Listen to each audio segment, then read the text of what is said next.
हरे कृष्णा, राधे राधे। हम सब श्री कृष्ण चरितामृत श्रवण कर रहे हैं।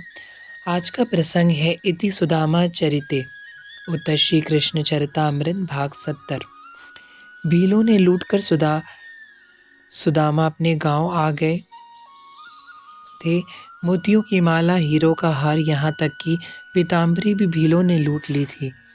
किंतु सुदामा को कोई दुख नहीं था। हाँ, सुशीला की श्रद्धा श्री कृष्ण के प्रति कम हो जाएगी, ये डर अवश्य था मन में। द्वारिका जाओ कहती रहती थी। 4 मुट्ठी चूरा भी वही मांग कर लाई थी। मन में आस तो थी कि द्वारिकाधीश कुछ तो देंगे, पर उसने नहीं दिया। सुदामा गांव में पहुंचे थे। सोचते सोचते दे देता। अपार संपदा तो थी उसके पास। मैं तो ठीक हूँ, मेरी पीताम्बरी भी छीन ली भीलों ने। मैं छाल पहनकर चल रहा हूँ, पर सुशीला का क्या?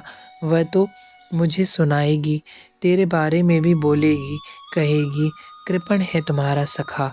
यार, कुछ तो दे देता, मुझे नहीं अपनी भाभी को ही दे देता।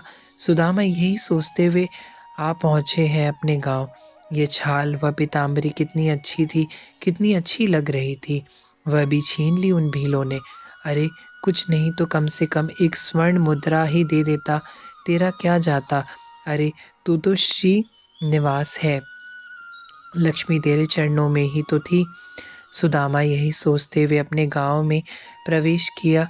गांव के लोगों ने सुदामा जी को देखा तो हंसे, और ऐसी स्थिति में देखकर तो और हंसने लगे। सुदामा जी को कोई हंसे या रोए, इससे क्या अंतर पड़ने वाला था। किंतु सुदामा फिर दुखी हो जाते हैं। कृष्ण, तेरा नाम खराब होगा। मेरी सुशीला ही क्या, मेरा पूरा गांव तेरे नाम को लेकर हंसेगा। बात मेरी होती तो कोई नहीं, पर मुझे बोलेंगे। सुदामा इधर उधर बिना देखे अपनी झोपड़ी में जाना चाहते हैं। वह चल भी रहे हैं, सब जानता है तू, पर व्यवहार नहीं जानता। फिर सुदामा किंचित मुस्कुरा जाते हैं। वैसे व्यवहार तो मैं भी नहीं जानता, पर कुछ तो दे देता है यार। अब सुशीला क्या क्या सुनाएगी। सुदामा जैसे ही अपनी झोपड़ी के पास पहुंचे, 2 द्वारपालों ने सुदामा को रोक दिया। आप नहीं जा सकते भीतर। सुदामा चौंक गए। मैं कहीं वापस द्वारिका नगरी में तो नहीं पहुंच गया? फिर ध्यान से अपने गांव को देखा, नहीं, ये तो अपना ही गांव है। पर ये महल, यहाँ तो मेरी झोपड़ी थी। सुदामा जी घबराए थे, ये क्या हुआ? मैं द्वारिका क्या गया? यहाँ किसी श्रीमंत ने मेरी झोपड़ी पर अपना महल बना दिया। पर सुदामा द्वारपाल से ही पूछते हैं, इस महल का मालिक कौन है? श्री श्री सुदामा जी महाराज। द्वारपालों ने उत्तर दिया, अरे, मैं इसका मालिक, महल का मालिक नहीं, कोई सुदामा नाम का सेठ होगा, उसका भी नाम सुदामा ही होगा।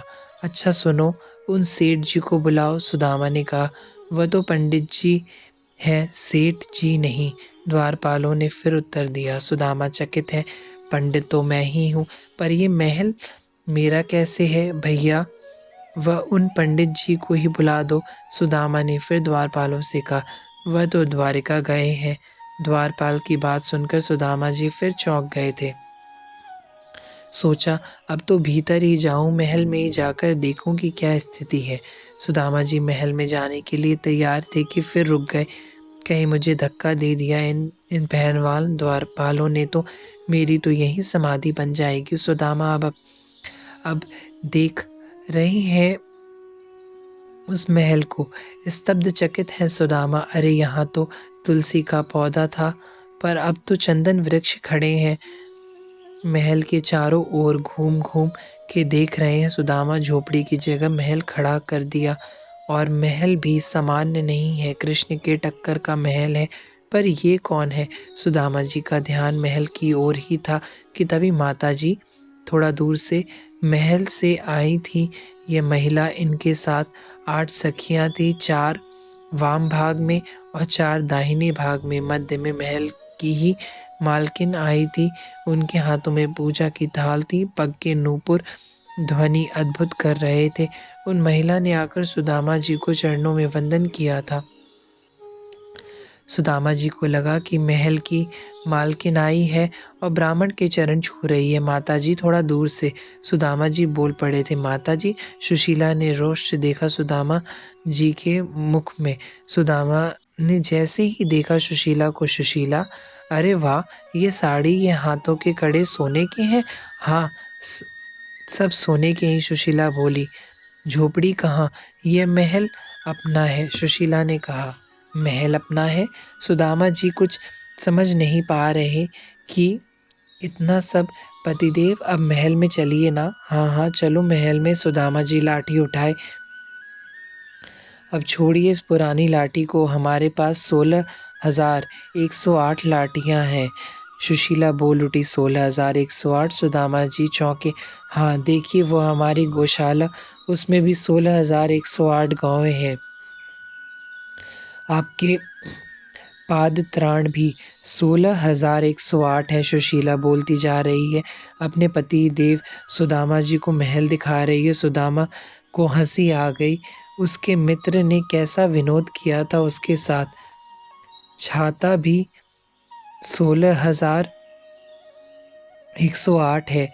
मेरी साड़ी भी 16,108 है पतिदेव। आपकी धोती भी 16,108 है। सुशीला बोलती गई, पर सुदामा जी वहीं बैठ गए। उनके नेत्रों से अश्रुधार बह चले थे। वह भिल्कियों से रो पड़े। मुझे क्षमा कर दे कृष्ण, मुझे क्षमा कर दे। मैं भूल गया था कि तू यशोदा का पुत्र है ना। दूसरे को यश देना तुझे आता है। मेरे सामने तू कृपण बना। वहाँ मुझे कुछ नहीं दिया, पर यहाँ अपनी प्रत्येक रानियों से दिलवाया, और स्वयं ने मेरी पीताम्बरी भी भील के रूप में उतरवा ली। सुदामा जी वहीं बैठ गए और बस रोते ही जा रहे हैं। हाँ, वह भील तुम ही थे, मुझे लूटने वाले भी तुम ही थे। हे सखे, अब मुझे कुछ नहीं चाहिए, मुझे ये सब नहीं चाहिए। पतिदेव, ये देखिए पीताम्बरी 16,108। उतारिए यह छाल और पहनिए ये पीताम्बरी। सुशीला ने आकर कहा। सुदामा जी बस रो रहे हैं। क्या हुआ? आप रोते क्यों हैं? सुशीला पूछ रही हैं। देवी, तुम कहती थी ना बालक भूखे हैं, बालकों ने कुछ खाया नहीं। अब ना बालक भूखे रहेंगे, ना कोई अभाव रहेगा। सुदामा जी और भी कुछ बोलने वाले थे, पर उनकी वाणी ही अवरुद्ध हो गई थी। आप कहाँ जा रहे हैं नाथ? सुशीला ने चरण पकड़ लिए। सुशीला, मैं रहूँगा तो उसी वट वृक्ष के नीचे, जहाँ बैठकर मैं अपने सखा का स्मरण करता था। तुम रहो, संपत्ति का सदुपयोग करना सुशीला, मैं तुम्हें वहीं मिलूँगा। सुदामा जी जाने लगे। सुशीला बिलख उठी। तभी, अब यह क्या नाटक लगा दिया यार। श्री कृष्ण प्रकट हो गए थे। सुदामा जी ने श्री कृष्ण को देखकर कहा, नाटक तो मेरे साथ तुमने किया है। बताओ, मैंने तुमसे कभी कुछ भी मांगा? तुमको दुनिया अंतर्यामी कहती है। देख देख लेते मेरे मन में। सुदामा श्री कृष्ण के चरणों में गिर गए थे। नहीं चाहिए ये सब मुझे कृष्ण। श्री कृष्ण कुछ नहीं बोल सके सुदामा के सामने। उनके भी नेत्र भर आए जब सुदामा ने कहा, मुझे तुझसे नहीं, तू चाहिए। श्री कृष्ण ने उठा लिया सुदामा को और अपने हृदय से लगाते हुए कहा था, जिसे कुछ नहीं चाहिए यार, उसे मैं मिलता हूँ। सुदामा जी ने इतना अवश्य कहा था। मेरे मन में जो थी वह इस सुशीला को लेकर थी। तुम्हें यह कुछ कहती तो मुझे अच्छा नहीं लगता, पर इतना सब नहीं। सुदामा जी चल पड़े थे उसी वट वृक्ष के नीचे, जहाँ पूर्ण एकांत था और अपने सखा का चिंतन अच्छे से होता था। सुदामा जी को लाख कहा श्री कृष्ण ने, पर सुदामा जी ने महल को और महल की संपदा को स्वीकार नहीं किया। मेरे सखा की प्रसादी है यह संपदा, विवेक के साथ खर्च करना, यही कहते रहते थे जब जब परिवार मिलने आता था। हरे कृष्णा, राधे राधे।